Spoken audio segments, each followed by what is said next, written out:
आज हम इस प्रेस क्लब में मौजूद हैं। हमारे साथ सुनील धनवट जी, जो हिंदू जन जागृति मंच के छत्तीसगढ़ और महाराष्ट्र के संगठक हैं। हम उनसे जानेंगे कि जो आज हलाल पे इन्होंने जो वक्तव्य दिया है वो किस प्रकार से है और क्या उनकी मंशा है। जी नमस्कार। जो हलाल जो आप लोग आज जो शब्द लेके आए और उस पर एक प्रेस कॉन्फ्रेंस भी आपने किया, किस प्रकार का मामला है वह और क्या आप लोग उसके लिए कर रहे हैं? जी, मैं सुनील घनवट, हिंदू जन जागृति समिति छत्तीसगढ़ एवं महाराष्ट्र संगठक। आज रायपुर के प्रेस क्लब ने हमने एक प्रेस वार्ता ली जिसमें परम पूजनीय बालकदास जी महाराज, पूजनीय त्रिपाठी महाराज, मदन मोहन उपाध्याय जी सनातन मिशन के, विशाल ताम्रकार जी और अंकित द्विवेदी जी, अलग अलग हिंदुत्वनिष्ठ और संत समाज के प्रतिनिधि उपस्थित थी। जिसमें एक अहम मुद्दा उठाया गया कि हमारे देश में, देश तो सनातन धर्म के आधार पर चल रहा है, बेस संस्कृति हमारी सनातनी है।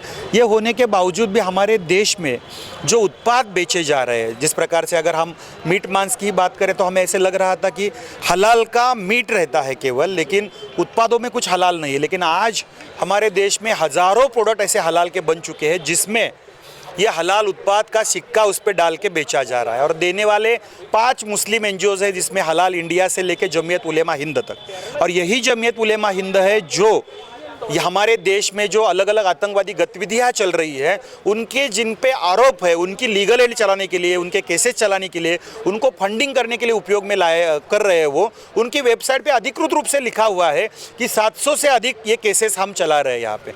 यानी पैसा इस उत्पादकों के माध्यम से लिया जा रहा है। आप देख सकते हैं यहाँ पे कि कोको कोला का प्रोडक्ट है जिसपे हलाल सर्टिफाइड है, फिर यहाँ पे बिस्किट है वो हलाल सर्टिफाइड है। इस प्रकार का लोगो रहता है जो प्रोडक्ट पे छापा जाता है और ये प्रोडक्ट, इसका मतलब है कि ये प्रोडक्ट हलाल सर्टिफाइड है, ये लोगो छापने का मतलब। तो हमने मांग यहाँ पे इस प्रकार से की है कि जिस प्रकार से योगी सरकार ने उत्तर प्रदेश में हलाल उत्पादों पे बैन लाया है, बिल्कुल उसी प्रकार से हिंदूवादी विचार की सरकार छत्तीसगढ़ में आई है। उन्होंने यहाँ पे सभी हलाल उत्पादों पर बैन लाना चाहिए और इसके साथ साथ जो एनजीओज़ है ये काम कर रही है, उनकी जाँच करके उन पे ऊपर भी कार्रवाई करनी चाहिए। इसको लेकर किस प्रकार की रणनीति अपनाई जा रही है आप लोगों की तरफ से? जी, पिछले 2-2.5 साल से हम अलग अलग जगह पे सभाएं ले रहे हैं, रैलियां कर रहे हैं, सरकार से पत्र व्यवहार कर रहे हैं, आवेदन दे रहे हैं, अलग अलग जगह प्रेस कॉन्फ्रेंस लेके बता रहे हैं सभी को, उद्योगपति से लेके सामान्य लोगों तक इसकी जागृति कर रहे हैं। ये करते रहेंगे जब तक ये हलाल उत्पाद बैन नहीं होते, ये हलाल सर्टिफिकेट देने वाले संगठनों पे कार्रवाई नहीं होती है, तब तक ये अभियान आगे भी चलता रहेगा। मुख्य रूप से कौन कौन से संगठन आपके साथ इस और कदम बढ़ा रहे हैं? जी, इसमें अभी जैसे मैंने बताया, पाटेश्वर धाम हमारे साथ है, मिशन सनातन है, बजरंग दल है, हिंदू जन जागृति समिति तो है ही, इसमें सनातन संस्था है, विश्व हिंदू परिषद है, अनेक गोरक्षक है, संत समाज है, अखिल भारतीय संत समिति है, महाराष्ट्र में वारकरी संप्रदाय है। ऐसे अलग अलग संगठन, कितने नाम ले, सभी संगठन इसका विरोध कर रहे हैं। और इसके साथ साथ हमारे साथ में सुदर्शन परिवार भी है जो इसकी अहम भूमिका लेके सभी समाज में मीडिया के माध्यम से भी जागृति कर रहा है।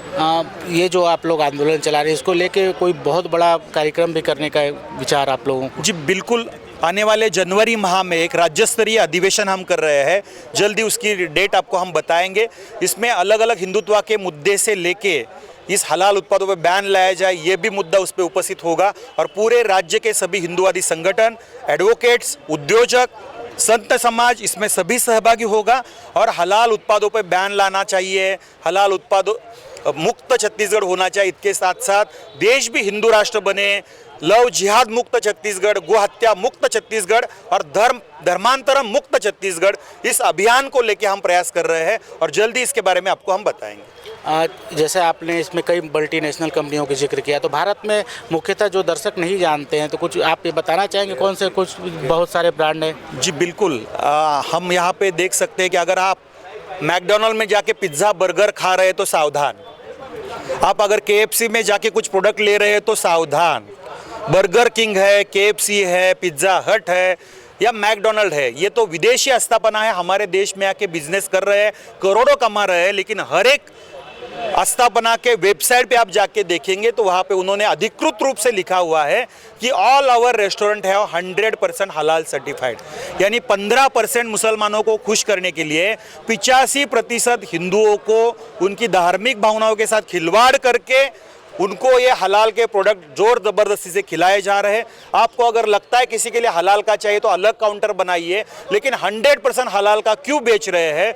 तो हमारी मांग ये भी है कि चाहे वो मैकडॉनल्ड हो, KFC हो, बर्गर किंग हो या पिज्ज़ा हट हो, इस कंपनियों पे भी पाबंदी लानी चाहिए। और हिंदुओं से हम मांग कर रहे हैं कि हिंदुओं जो इस कंपनियों में जा रहे हैं, आस्थापनाओं में जा रहे हैं, रेस्टोरेंट में जा रहे हैं, तो वहाँ जाने के दृष्टि से आप विचार कीजिए, क्योंकि आपका धर्म भ्रष्ट करने का काम ये कंपनियां कर रही है। घर घर में हल्दीराम के प्रोडक्ट की भी आपने बात की, वो भी क्या हलाल? जी, हल्दीराम से लेके बीकानेर तक अलग अलग प्रोडक्ट हलाल के थे। हल्दीराम के उत्पाद पे आपको सिक्का या चिन्ह नहीं दिखाई देगा, लेकिन आप उनके वेबसाइट पे जाते हैं तो उनकी कंपनी ने हलाल सर्टिफिकेट लिया हुआ है, ये स्पष्ट रूप से वहाँ पे दिखाई देता है। लेकिन कल ही मुझे पता चला है कि हल्दीराम ने उनकी वेबसाइट से जो हलाल सर्टिफिकेट लिया हुआ है, ये जो डाला हुआ था वो निकाला हुआ है। अभी हम थोड़ी जांच करेंगे, अगर सचमुच में निकाला होगा तो स्वागतार्ह है, नहीं निकाला होगा तो जब तक नहीं निकालते तब तक हमारा ये विरोध शुरू रहेगा। धन्यवाद जी। आपने देखा कि किस प्रकार से सुनील धनवड़ जो है वह यह बता रहे थे कि जो आए दिन रोज़मर्रा के जीवन में आप जो प्रोडक्ट यूज कर रहे हैं वह कहीं ना कहीं हलाल सर्टिफाइड है। ऐसे में यह उस प्रोडक्ट को बंद करने के लिए लगातार अभियान चला रहे हैं। कैमरामैन राम आयाम के साथ रविश अग्रवाल, न्यूज़ राइटर, छत्तीसगढ़।